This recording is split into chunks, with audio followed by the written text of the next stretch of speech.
వి gold trusted gold buyers తాకట్టులో ఉన్న బంగారాన్ని విడిపించి ఈ రోజు ఉన్న మార్కెట్ ధరకే కొనబడును. మరిన్ని వివరాలకు సంప్రదించండి 77107720.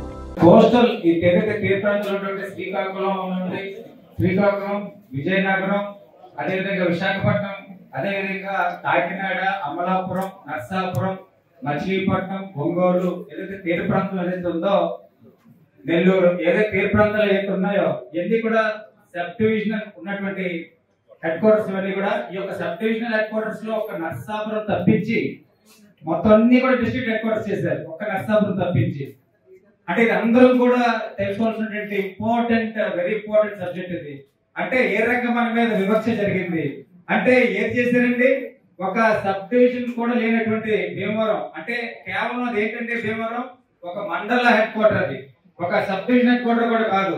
ఆ యొక్క మండల హెడ్ క్వార్టర్ ని సబ్ డివిజన్ హెడ్ క్వార్టర్ చేసి మరీ ఇచ్చేసారంటే ఏ రకంగా వాళ్ళంతా ఒక గద్దెత్తిపోయినట్టు ఎత్తిపోయారు. మన నర్సాపురం రావాల్సినటువంటి న్యాయబద్ధంగా రావాల్సినటువంటిది ఇక్కడ ఉన్నటువంటి ఆనాడు ప్రజాప్రతినిధి ఏ రకంగా మనందరినీ కూడా మోసం చేశారు అనేది మనందరూ కూడా గ్రహించుకోవాలి. ప్రతి పౌరుడు కూడా నన్నారని అందరూ కూడా తలుచుకుని వాళ్ళ యొక్క బాధ్యత, మన ఖచ్చితంగా బాధ్యత అంటే ఎస్ ఆయన ఎదురుపెట్టాం మన గౌరవ శాసనసభ్యుల వారిని, అదే మనందరం కూడా ఆయన వెనకాల ఉందాం.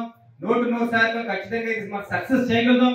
మన నాయకర్ గారి యొక్క అధ్యక్షతన మనందరం కూడా సక్సెస్ చేయగలుగుతాం అనే నమ్మకం నాకు ఉంది. ఇదే కనుక మనం జరిగితే కనుక వాళ్ళందరి తరఫున కూడా నా యొక్క కోరిక, నా పర్సనల్ కోరిక, ఖచ్చితంగా యునానిమస్ గా మళ్ళీ వచ్చే ఎలక్షన్ లో ఆయన శాసనసభ్యుడిగా మనందరం కూడా చేయాలని చెప్పేసి నా పర్సనల్ కోరిక అని చెప్పేసి తెలియజేస్తూ ఖచ్చితంగా నాయకత్వంలో ఇది సాధిస్తాం. ఆ రకంగా త్వరలోనే అపాయింట్మెంట్ తీసుకుని వాళ్ళందరినీ కూడా ఏకమైన చేసి తీసుకెళ్లాలని చెప్పి తెలియజేసుకుంటున్నాను. నియోజకవర్గ ప్రజానీకం ఏదైతే మనకు రావాల్సిన జిల్లా కేంద్రాన్ని మరి ఆ రోజున శాసనసభ్యునిగా ఉన్నటువంటి ప్రసాదరాజు గారు మరి ఏ కారణం చేతనో మరి ఆ రోజు ముఖ్యమంత్రి గారి మాట కోసమా లేకపోతే ఆయన పదవి కోసమా ఏ రకంగా అయినా సరే ఆ రోజున నియోజకవర్గ ప్రజలు కూడా అతనికి రెండోసారిగా శాసనసభ్యునికి అవకాశం కల్పించారు 2019 ఎలక్షన్స్ లో. ప్రజల నమ్మకాన్ని, ప్రజల యొక్క ఏదైతే నియోజకవర్గ ప్రజల యొక్క జిల్లా హెడ్ క్వార్టర్ ని మరి ఆ రోజు భీమవరంకి వెళ్ళిపోయే విధంగా మరి ఆయన కూడా మరి ఆ నిర్ణయానికి కట్టుబడి ఉండడం కూడా అది చాలా దురదృష్టకర విషయం.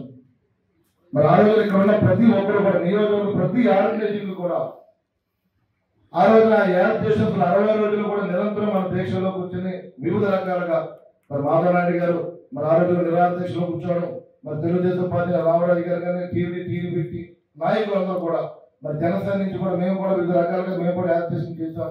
అదేవిధంగా బీజేపీ నుంచి కూడా మరి మున్కోట వెంకటేశ్వరరావు కానీ వాళ్ళందరూ కూడా నాయకత్వం కూడా ప్రతి ఒక్కరు కూడా దాన్ని ఆ రోజున లీడ్ తీసుకుని ఆ కార్యక్రమం లీడ్ తీసుకొని మనకు రావాల్సిన జిల్లా హెడ్ క్వార్టర్ సాధించుకునే వరకు కూడా మనం పోరాడే విధంగా కూడా ఆ రోజు ప్రతి ఒక్కరు కూడా మన కార్యక్రమం సహకరించడం జరిగింది.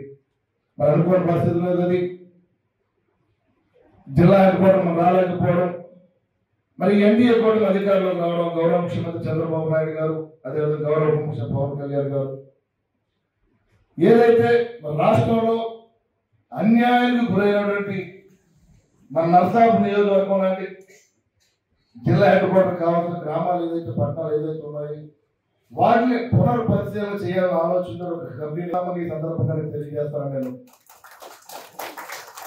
మరి హిందూపూర్ అవ్వచ్చు, మరి కడపలో ఒక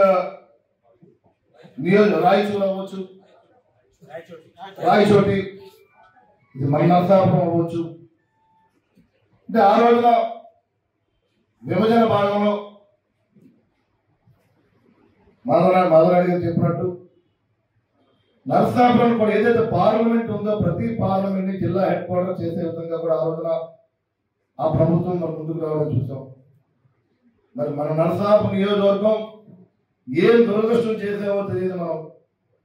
మరి ఆ రోజున అధికారం ఇచ్చిన ప్రభుత్వానికి ఆ రోజు శాసనసభ్యుడికి గెలిపించిన ప్రసాదరాజు గారికి మనం ఏ అన్యాయం చేసామో కూడా మనందరం కూడా ఆలోచన చేసుకోవాల్సిన అవసరం ఉంది. ఆ రోజున ఎక్కడా కూడా గత 5 సంవత్సరాలు చూసుకుంటే ఆ ప్రభుత్వం విధానం ఏ రకంగా ఉందో కూడా ఒక విషయం నేను మాట్లాడుతున్నాను. ఆ రోజు ముఖ్యమంత్రిగా జగన్మోహన్ రెడ్డి అవ్వచ్చు, వారి మంత్రులు అవ్వచ్చు, మరి శాసనసభ్యులు మన నాయకులు అవ్వచ్చు, కార్యకర్తలు అవ్వచ్చు కూడా ఆ రోజు ప్రజల పైన మనం ఏదైతే జిల్లా హెడ్ క్వార్టర్ కోసం మనం పోరాటాలు చేసినప్పుడు వారి దృష్టి అభివృద్ధి మీద కాదు, వారి దృష్టి ఆ రోజున ప్రతిపక్ష నాయకులు ఎవరైనా ఏదైనా ప్రశ్నలు కానీ పోరాటాలు కానీ చేస్తే వారిపై కేసులు పెట్టే విధానాన్ని మరి ఆ ప్రభుత్వం మరి ఆ రోజున ముందుకు రావడం మనందరూ కూడా మాట్లాడుకోవాల్సిన అవసరం ఉంది. మరి ఈ రోజున మన ప్రభుత్వం, మనందరి ప్రభుత్వం ఏ రకంగా పనితీరు ఉందో కూడా మీరందరూ కూడా ఆలోచన చేసుకోవాల్సిన అవసరం ఉంది. మరి ముఖ్యమంత్రి గారు కూడా అటు హైదరాబాద్ అవ్వచ్చు, తెలుగు రాష్ట్రాలు 3 సార్లు ముఖ్యమంత్రిగా చేసిన ఘనతైనది, 4వ మన ఆంధ్ర రాష్ట్రానికి ముఖ్యమంత్రిగా ఉండి సంక్షేమంతో పాటు అభివృద్ధి కూడా 2 సమానంగా ముందుకెళ్తూ రాష్ట్రాన్ని అభివృద్ధి పదంలో ముందుకు వెళ్లే విధంగా కూడా నిరంతరం పనిచేసే వ్యక్తి మన ముఖ్యమంత్రి చంద్రబాబు నాయుడు గారు. తెలుగులో ఫాస్టెస్ట్ న్యూస్ ఇప్పుడు కొత్త అవతారంలో 5 సెకండ్లోనే పూర్తి వార్తా సమాచారం మీ చేతిలో. సోషల్ మీడియా ట్రెండ్స్ మీ కళ్ళ ముందుకే live TV and voice search options తో ఇప్పుడే డౌన్లోడ్ చేయండి. యాప్ లింక్ డిస్క్రిప్షన్ లో ఉంది.